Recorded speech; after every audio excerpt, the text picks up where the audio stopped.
प्रिय विद्यार्थियों, इस वीडियो में हम कक्षा 8 की पुस्तक संक्षिप्त बुद्धचरित के पाठ 2 महाभिनिष्क्रमण के प्रश्न उत्तरों को पढ़ेंगे और समझेंगे।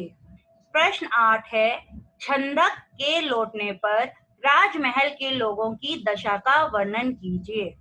जब छंदक खाली हाथ वापस आ गया तो राजमहल के लोगों की क्या दशा हुई उसका वर्णन करना है।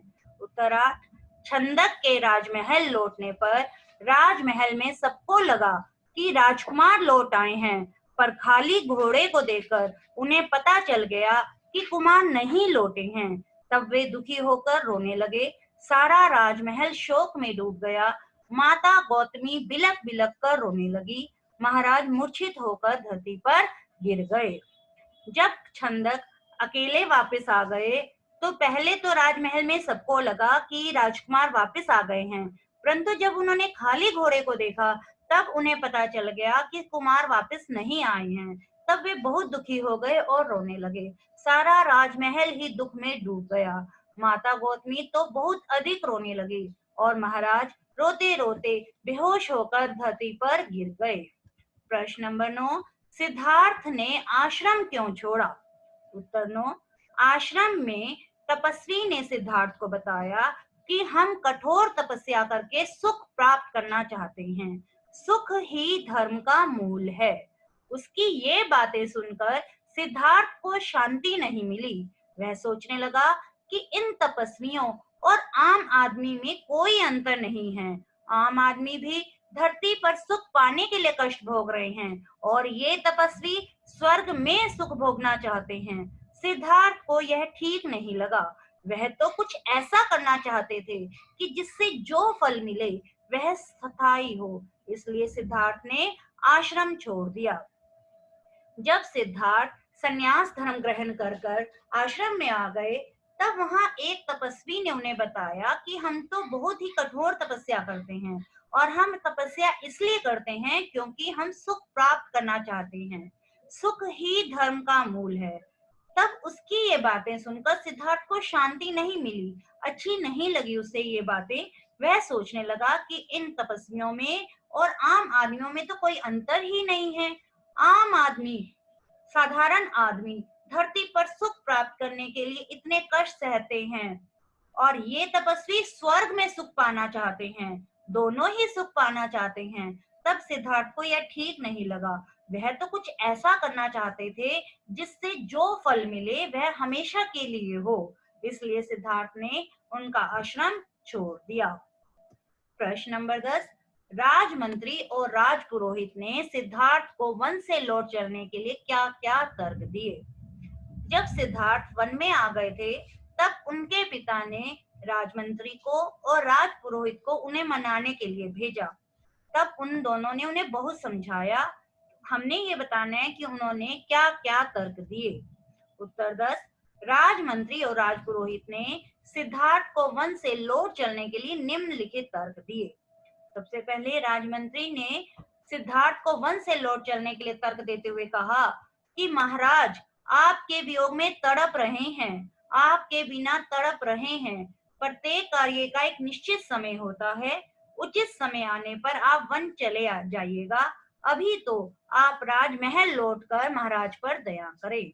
राजमंत्री ने उन्हें समझाया कि आपके पिताजी आपके वियोग से बहुत दुखी हैं। जब उचित समय आएगा तब आप वन चले आना। अभी तो आप वापस चलो और महाराज पर दया करो। राजपुरोहित ने भी सिद्धार्थ को समझाते हुए कहा कि अनेक राजाओं ने भी सुखों का भोग करते हुए अंतिम समय में मोक्ष प्राप्त किया है। आप भी राज्य के सुख और ज्ञान दोनों को एक साथ भोगिए। आपके पिता आपको राज्य का उत्तरदायित्व सौंपकर वन जाना चाहते हैं, इसलिए आप उनकी इच्छा पूरी करके धर्म का पालन करें और राजमहल लौटकर सभी को शोक से मुक्त करें। राजपुरोहित ने कहा, आपसे पहले अनेक राजा हुए हैं जिन्होंने सुखों को भी भोगा है और अंत समय में मोक्ष को भी प्राप्त किया है। आप भी राज्य और ज्ञान के सुख को एक साथ भोगिए। आपके पिताजी आपको राजा बनाकर वन जाना चाहते हैं, इसलिए आप पहले उनकी इच्छा पूरी करें और धर्म का पालन करें। महल लौटकर सभी को दुख से मुक्त करें। प्रश्न 11, सिद्धार्थ ने उनके तर्कों का क्या उत्तर दिया? जब राजमंत्री और राजपुरोहित सिद्धार्थ को समझाने लगे, तब सिद्धार्थ ने उनके तर्कों के जवाब में क्या कहा? उत्तर 11, सिद्धार्थ ने राजमंत्री और राजपुरोहित के तर्कों का उत्तर देते हुए कहा कि मैं धर्म की खोज में वन में आया हूँ और अब अपना लक्ष्य प्राप्त किए बिना घर नहीं लौट सकता। मैंने बुढ़ापे, मृत्यु व रोग के भय से अपने प्रियजनों को छोड़ा है। मैं निर्वाण प्राप्त करना चाहता हूँ। उसके लिए विशेष समय की प्रतीक्षा करने से क्या लाभ? आप घर जाकर पिताजी को धैर्य बंधाइए और कहें कि वे शोक ना करें, मुझे राज्य की लालसा नहीं है।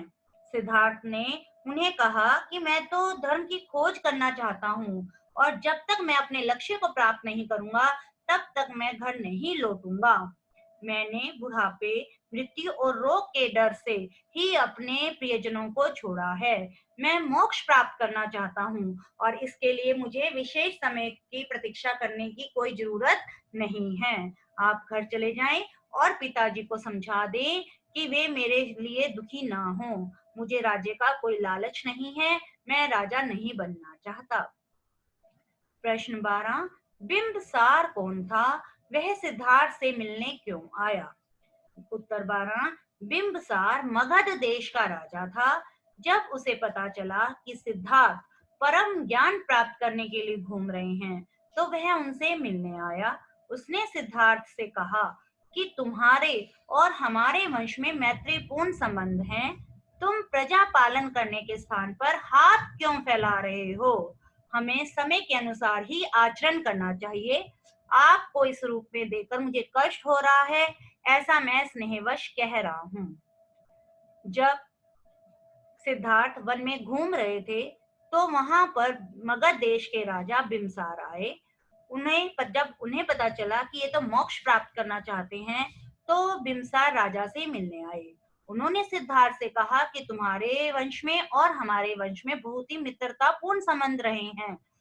तुम सन्यासी बनकर सबके सामने हाथ क्यों फैला रहे हो? तुम्हें तो समय के अनुसार ही आचरण करना चाहिए।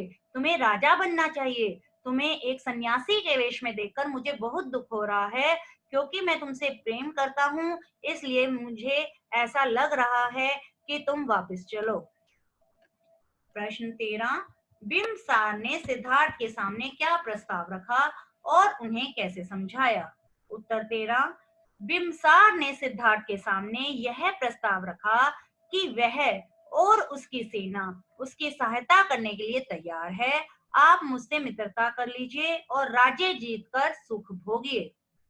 उन्होंने सिद्धार्थ को समझाते हुए कहा कि हमें समय के अनुसार ही आचरण करना चाहिए।